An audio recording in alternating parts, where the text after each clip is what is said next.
হসপিটালে আপনি রোগী নিয়ে দৌড়াচ্ছেন, এ হসপিটালে যাচ্ছেন, ও হসপিটালে যাচ্ছেন, ডাক্তারের পর ডাক্তার পরিবর্তন করতেছেন, ভুলে কথা কখনো মনে আসে নাই যে আমি 2 রাকাত নামাজ পড়ি, ওই মালিকের দরবারে আরজি পেশ করি যিনি প্রকৃত পক্ষে আমাকে সুস্থ করবেন, আমার স্ত্রীকে সুস্থ করবেন, আমার সন্তানকে সুস্থ করবেন।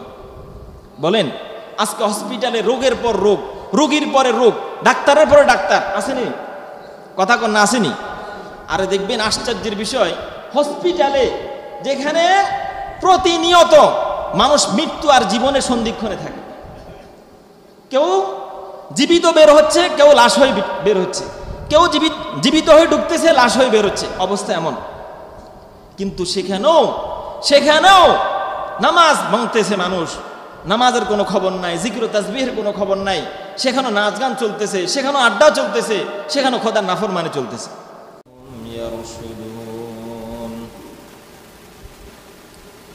وقال الله سبحانه وتعالى في موضع آخر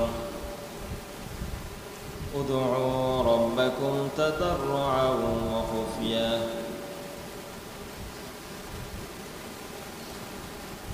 ولا تفسدوا في الأرض بعد إصلاحها وادعوه خوفا وطمعا وقال الله سبحانه وتعالى إن الدين عند الله الإسلام صدق الله العظيم وصدق رسوله النبي الكريم সকলে দুরূদ শরীফ পড়ি।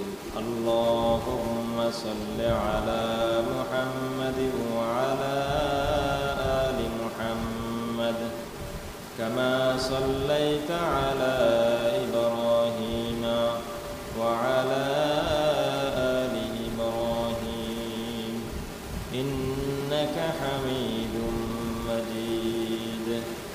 আল্লাহুম্মা বারিক আলা মুহাম্মাদ وعلى آل محمد كما باركت على إبراهيم وعلى آل إبراهيم إنك حميد مجيد। الحمد لله ثم الحمد لله। আল্লাহ পাক সুবহানাহু ওয়া তাআলার দরবারে অগণিত অসংখ্য শুকর আদায় করি যে মহান রব্বুল আলামিন, মহান মনিব আমাদেরকে জুমার নামাজ আদায় করার জন্য আল্লাহ তাআলার মসজিদে আগে আগে আসার তৌফিক দিয়েছেন, এজন্য বলি আলহামদুলিল্লাহ। আচ্ছা, মসজিদে আগে আগে আসলে যদি সাথে সাথে আগের কাতারে বসা যায়, প্রথম দিকের কাতারগুলোতে বসা যায়, তাহলে সব কি বেশি হবে না কম হবে? বেশি হবে। এজন্য আমরা এটার উপর একটু আমল করে ফেলি। হাদিসের মধ্যে আসছে যে যদি মানুষ প্রথম কাতারে, মসজিদের প্রথম কাতারে নামাজ আদায় করার কি সওয়াব, কি ফজিলত, এটা যদি জানতো তাহলে প্রয়োজনে লড়াই করতো। কি করতো? লড়াই করতো। কিন্তু আমরা আলহামদুলিল্লাহ নামাজ পড়তে আসি, কিন্তু মসজিদের প্রথম কাতারে নামাজ পড়ার যে ফজিলত সেটা আমরা অনেকে জানি না, আর জানলেও অনেকে অবহেলা এবং অলসতার কারণে সেটা আমরা করি না। তা আমি যখন মসজিদে আগে আসলাম, তাহলে একে তো ওই ফজিলতে হাসিল করার জন্য, দ্বিতীয়ত পেছনে যারা আসবে তাদের সুবিধার্থের জন্য। আচ্ছা বলেন তো, দ্বিতীয় তৃতীয় কাতারে যারা বসলো, তারা যদি দেখে যে প্রথম কাতারে ফাঁকা জায়গা আছে, তাহলে কি ওই পিছনের কাতারওয়ালারা তাদের ঘাড় টপকিয়ে তাদেরকে ফাঁক করে এরপর সামনের কাতারে আসতে হবে? এতে কি তাদের কষ্ট হবে না? কষ্ট হবে। এই জন্য আল্লাহর বান্দাদের সুবিধার জন্য মসজিদে যারা আসে তারা কি আল্লাহর সাধারণ বান্দা না খাস বান্দা? খাস বান্দা।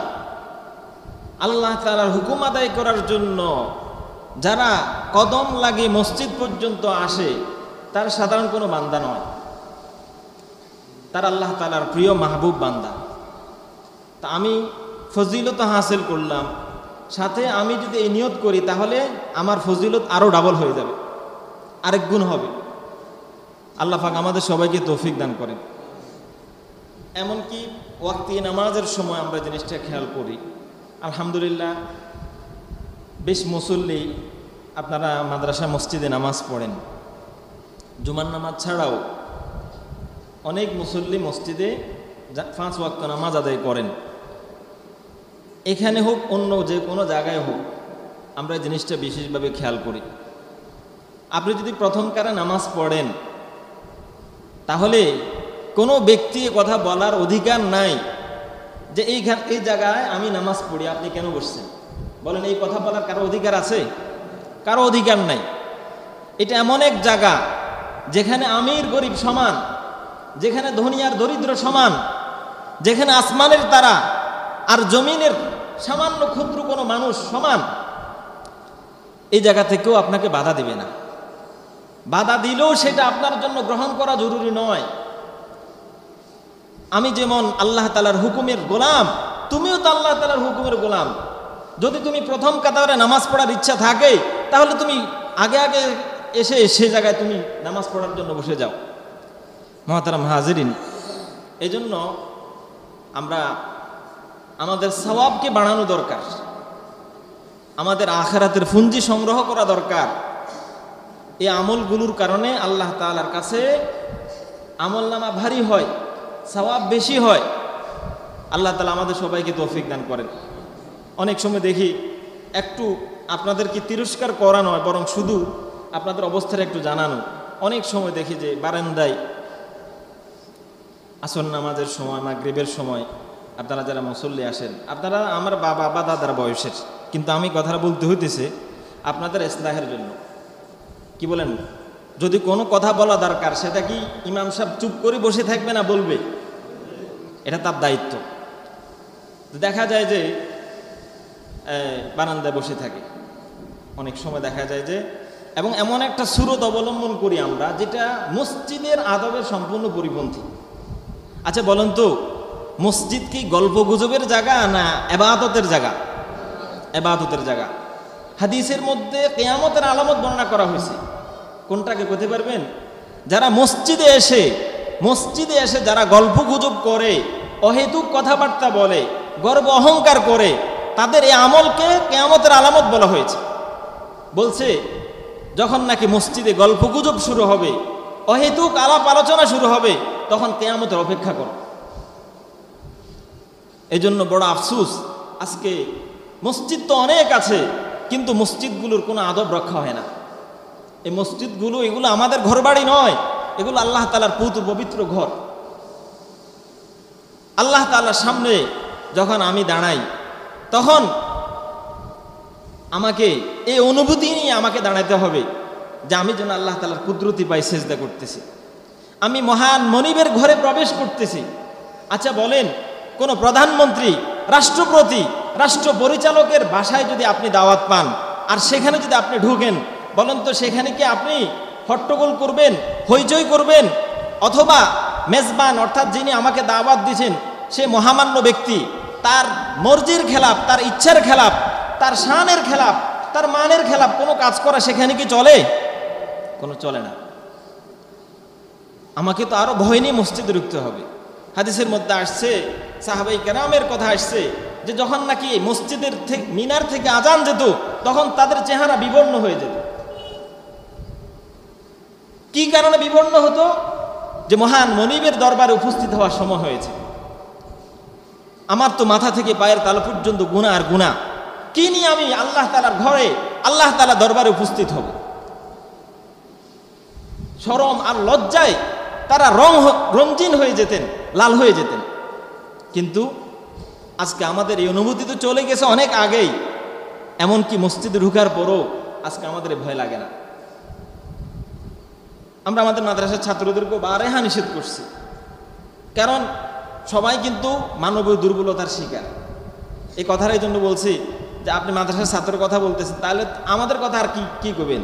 আমরা কি মাদ্রাসার ছাত্র নেই? মাদ্রাসার ছাত্ররা যখন এটা করে তা আমাদের কথা তো আর বলার দরকারে নেই। আপনি জিজ্ঞাসা করেন মাদ্রাসার ছাত্রদেরকে এই বিষয়ে কি পরিমাণ কঠোরতা করা হয়। তাই জন্য আমরা সবাই আমল করি, সবাই আমল করা দরকার। যে কথা বলা হবে সেটা সর্বপ্রথম যিনি বলতেছেন তার আমল করতে হবে। আল্লাহ তাআলা আমাদের তৌফিক দান করেন। মুহতারাম হাজিরিন, আজকে আমি ইচ্ছা করছি যে আপনাদের সামনে দোয়া সম্পর্কে আলোচনা করব। বলেন কি সম্পর্কে? দোয়া সম্পর্কে। দোয়া মানে কি? দোয়া মানে হলো নিজের প্রয়োজন পূরণের জন্য কাউকে ডাকা, নিজের কোনো প্রয়োজন পূরণের জন্য কাউকে আহ্বান করা, কাউকে ডাকা, এটা হলো দোয়ার অর্থ। তাহলে বলেন আমাদের ব্যক্তিগত, পারিবারিক, সামাজিক, রাষ্ট্রীয় এবং আন্তর্জাতিক পর্যায়ে যে সকল প্রয়োজন, এই সকল প্রয়োজন পূরণের প্রকৃত অধিকার, প্রকৃত মালিককে বলেন তো? আল্লাহ তাআলা। এই জন্য আল্লাহ তাআলা বলতেছেন উদউ রাব্বাকুম তাদাররুআন ওয়া খুফিয়া, এ আমার বান্দা বান্দিরা, তোমরা যখন আমাকে ডাকবে তখন আমাকে সকাতরে এবং সঙ্গোপনে ডাকবে।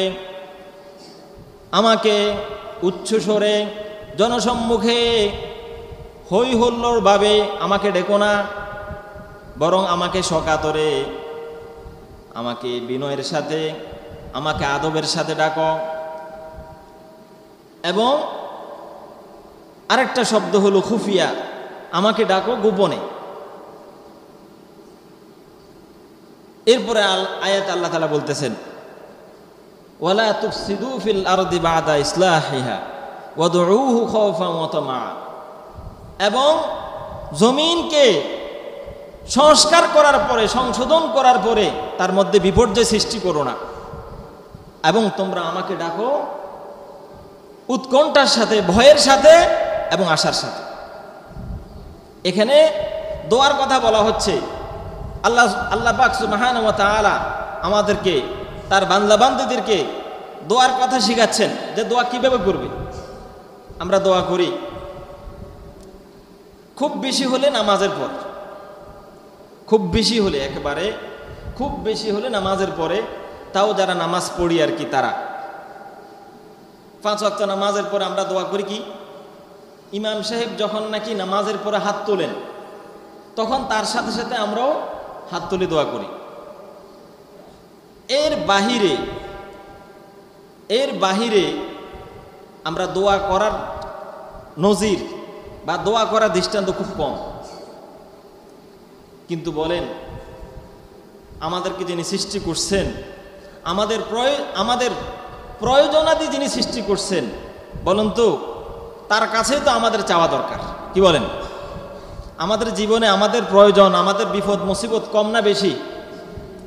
আর কথা কন না, বেশি না কম? বেশি। তাহলে একজন ব্যক্তি এত প্রয়োজনের ভিতরে সে ডুবে আছে, তার এত সমস্যা, এত পেরেশানি, এত মুসিবত, কিন্তু তার বিপরীতে যিনি আমার প্রয়োজন পূরণের প্রকৃত মালিক, প্রকৃতভাবে যিনি আমার প্রয়োজন পূরণ করেন, আমি অসুস্থ হলে তিনি সুস্থ করেন, আমি রোগাক্রান্ত হলে তিনি শেফা দান করেন, আমি পেরেশানগ্রস্ত হলে তিনি পেরেশানি থেকে উদ্ধার করেন, আমি অসহায় হয়ে গেলে তিনি আমাকে সহায় দান করেন, আমি যখন রিক্তহস্ত হয়ে যাই তখন তিনি আমাকে সমৃদ্ধ করেন। তাহলে আমি এ কথা জানি যে প্রকৃত বিপদ মুসিবত দূর করার অধিকার একমাত্র আসমানের মালিকের, জমিনের মালিকের। আমি তো ক্ষুদ্র এক বান্দা। আল্লাহ তাআলা তো আসমান জমিন পুরোটাকে একক ক্ষমতায় পরিচালনা করতেছেন, সব কিছুকে আপন কক্ষপথে, আপন গতিতে পরিচালনা করতেছেন। আমি তো এক ক্ষুদ্র বান্দা, আমার প্রয়োজন তিনি কেন পূরণ করবেন না? অবশ্যই তিনি পূরণ করবেন, এবং পূরণ করণের প্রকৃত অধিকার তার, তিনি পূরণ করেন। কিন্তু আমরা আল্লাহ তাআলাকে স্মরণ করি খুব কম। যখন নাকি বিপদ মুসিবত অসুস্থতা ইত্যাদি দেখা দেয়, তখন আল্লাহ তাআলার কথা মনে পড়ে, অথচ তিনি আমার প্রয়োজন পূরণ করেন সবার আগে।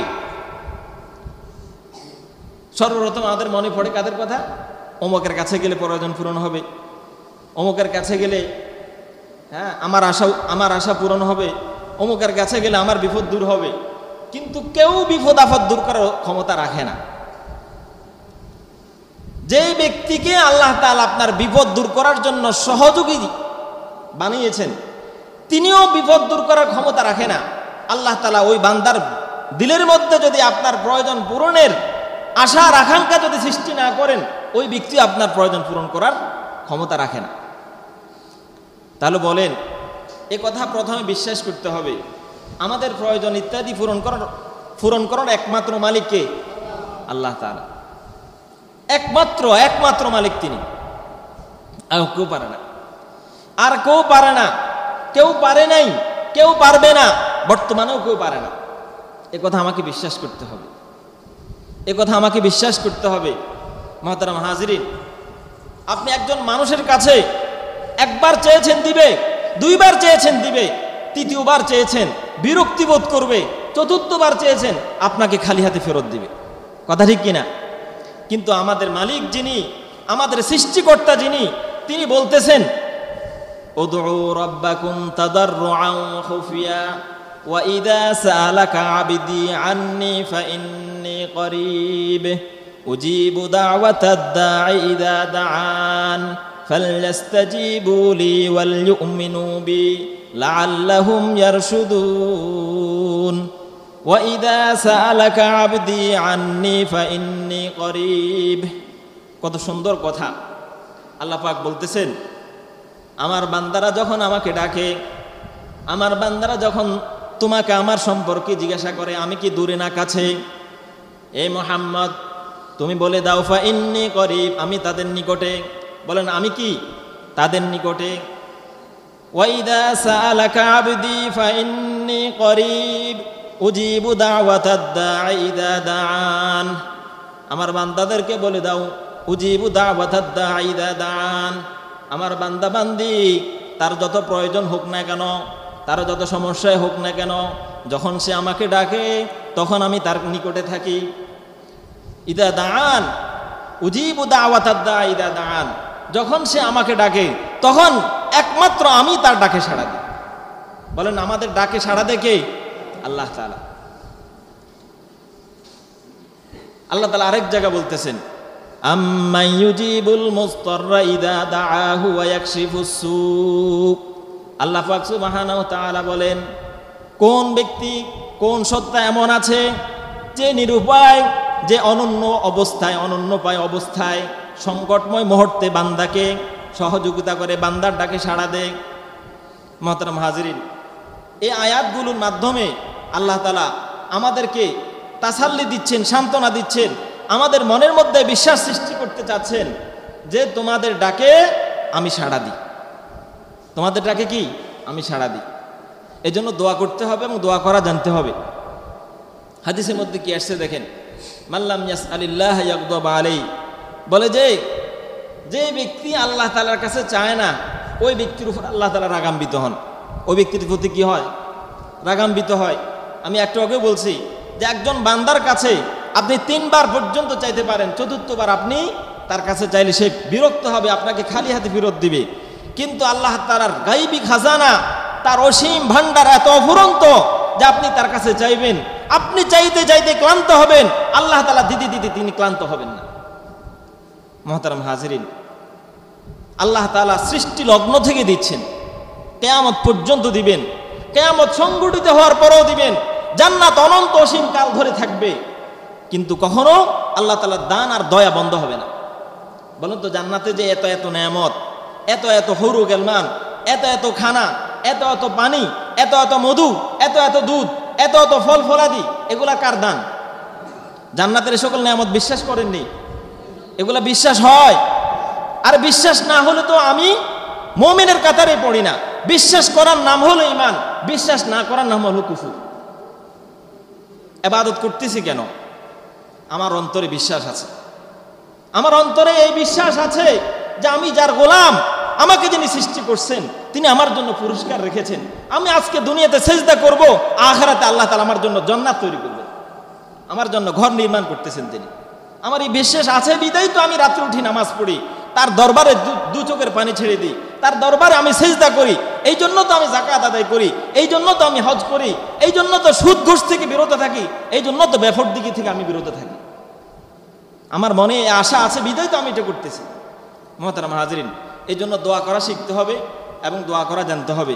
দোয়া শুধুমাত্র 5 ওয়াক্ত নামাজের পরে ইমাম সাহেব যখন হাত তুলে দোয়া করেন এটুকুর মধ্যে সীমাবদ্ধ নয়, বরং আমার যখনই প্রয়োজন, যখনই সমস্যা, তখনই আমি আর ওযু লাগবে না, আরে নামাজ লাগবে না, আর জিকির ও তাসবিহ লাগবে না, আপনি মনে মনে দোয়া করে ফেলতে পারেন। আমি বিপদগ্রস্ত, আমাকে উদ্ধার করেন, আপনি দোয়া করতে থাকেন।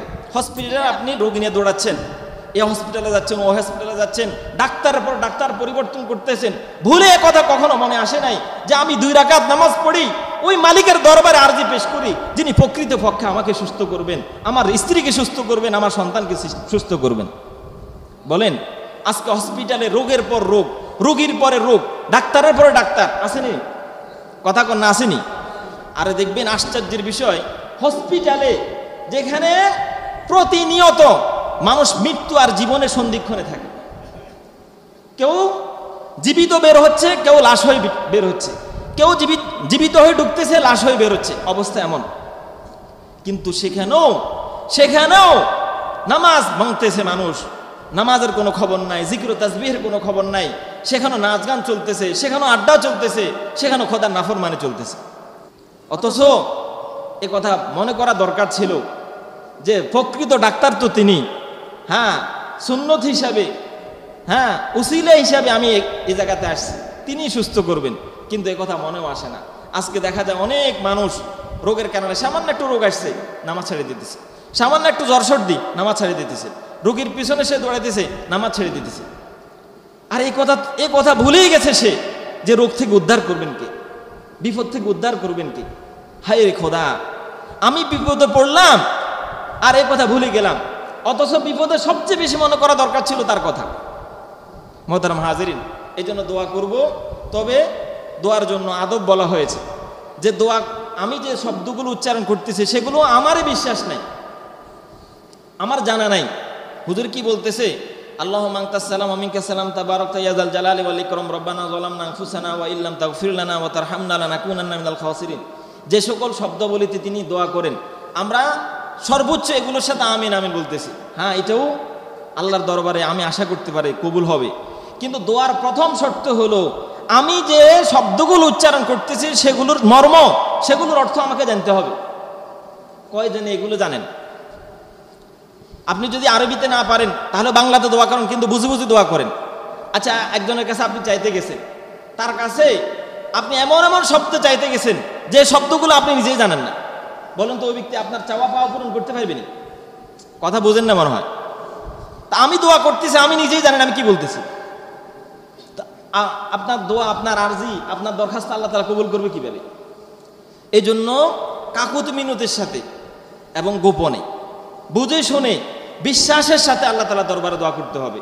আল্লাহ তাআলা আমাদের সবাইকে তৌফিক দান করেন এবং দোয়ার ভঙ্গিটা, দোয়ার যে কাইফিয়তটা, অবস্থাটা এমন তৈরি করতে হবে যে আমি একজন অসহায় বান্দা, আমার কোনো সহায় সম্পত্তি নেই, আমি দুনিয়াতে সবচেয়ে বেশি নিঃস্ব, সবচেয়ে বেশি অসহায় আমি আছি, এই অবস্থা ধারণ করতে হবে। আল্লাহ তাআলা আমাদের সবাইকে তৌফিক দান করেন। মুহতারাম হাজিরিন,